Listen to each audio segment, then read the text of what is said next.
Buenas tardes, mi nombre es Amor David André. Yo les voy a hablar sobre la tuberculosis en el adulto mayor. Esta es una patología importante que causa serios problemas a nivel mundial. Tenemos en que la tuberculosis es una enfermedad de prevalencia mundial.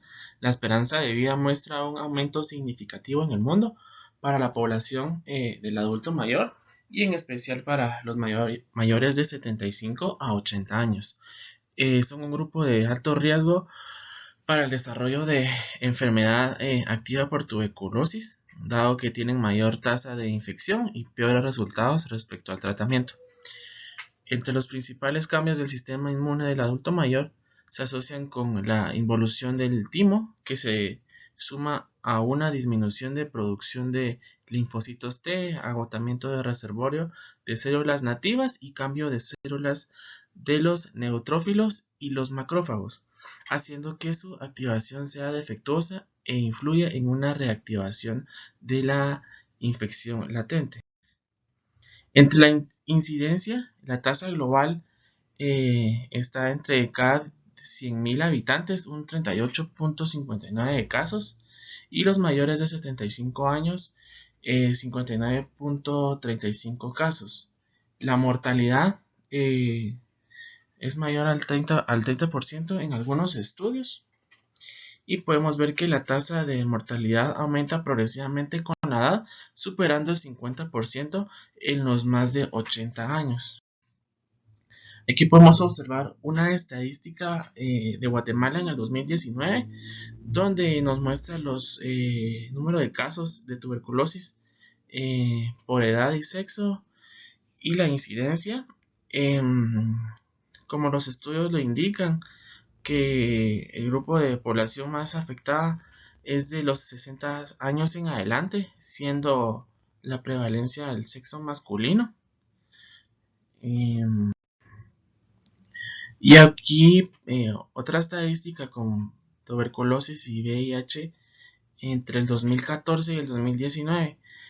Se puede observar que el número de casos coinfectados de tuberculosis y VIH aumentó considerablemente en el 2019 con 409 casos, que representa un 40% más que el año anterior.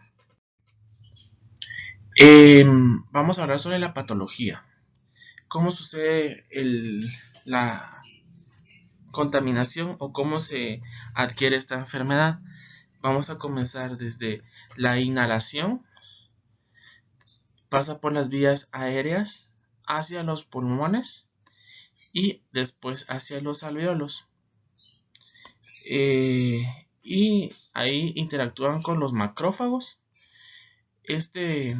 Posteriormente, el sistema inmunitario no elimina la bacteria, pero no deja multiplicarse. El paciente daría positivo en una prueba de tuberculina.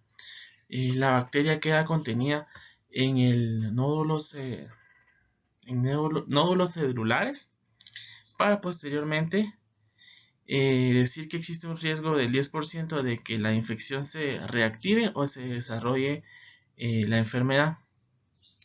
Existe un 10% de desarrollar una doble infección por tuberculosis en un año.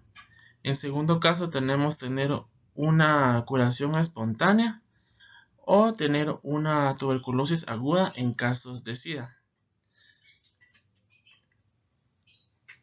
Aquí podemos leer que la tuberculosis es una enfermedad infecciosa causada por una bacteria en forma de bacilos, es decir, alargada, que se denomina Mycobacterium tuberculosis. Su crecimiento es muy lento, teniendo en cuenta que el tiempo que tarda en completar una generación y dividirse es de 20 horas. Más adelante vamos a ver esto. Es más frecuente en el pulmón, pero también aparece en los riñones. Esto cuando ya es más severo. En la etiología, la bacteria es la Mycobacterium tuberculosis, pero la más frecuente en los seres humanos es la hominis, formada por un bacilio aéreo estricto que solo vive con oxígeno. Es una bacteria no esporulado. intracelularmente no puede sobrevivir si no está dentro de una célula. ¿Y de qué célula estamos hablando? De los macrófagos y los macrófagos compuestos por los alvéolos, pero específicamente por los macrófagos. Son oportunistas. ¿Por qué son oportunistas? Porque se manifiestan cuando el sistema inmunológico está deprimido. Es cuando ataca a los adultos mayores que su sistema inmune es débil, ¿verdad? También existen nutrientes en la bacteria que son resistentes. Esta resistencia hace que su división sea lenta de cada 12 a 24 horas o un promedio de 18 horas. El Microbacterium avium y el Microbacterium intracelulare no son virulentas en huéspedes sanos, pero pueden producir infecciones diseminadas en el 15 al 24% de los pacientes con VIH-Sida. Manifestaciones clínicas atípico.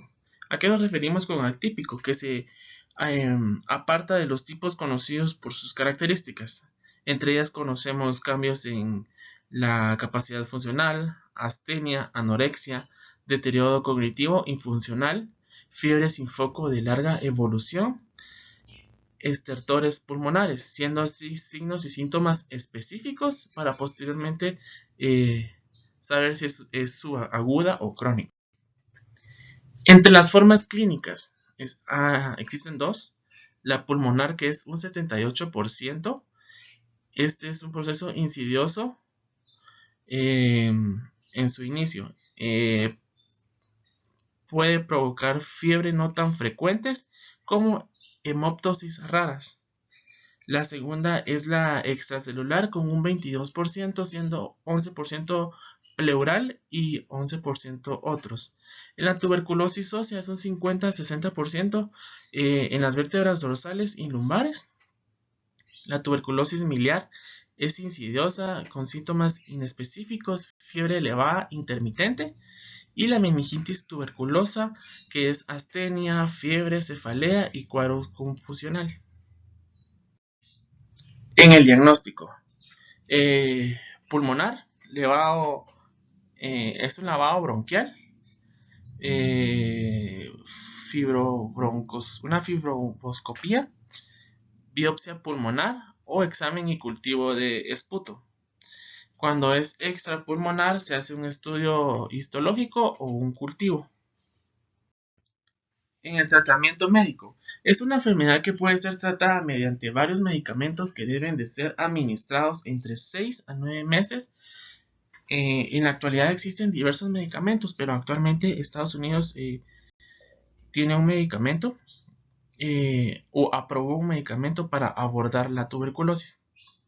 Los medicamentos incluyen los siguientes: isoniazida, rifampina, etambutol y piracinamida. En el tratamiento fisioterapéutico, que es en lo que vamos a estar más enfocados, una vez cumplido el tratamiento médico y erradicado el riesgo de transmisión de la tuberculosis, se procederá con el tratamiento fisioterapéutico tomando en consideración los antecedentes del paciente.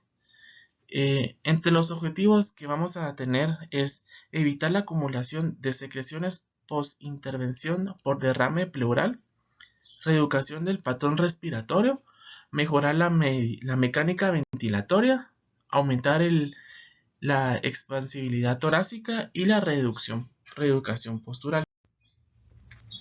En el tratamiento fisioterapéutico vamos a hacer drenajes posturales, percusión vibratoria torácica, respiración diafragmática, el método de Rode, que ahorita lo vamos a hablar más adelante, baños de contraste y ejercicios de expansión torácica con incentivadores.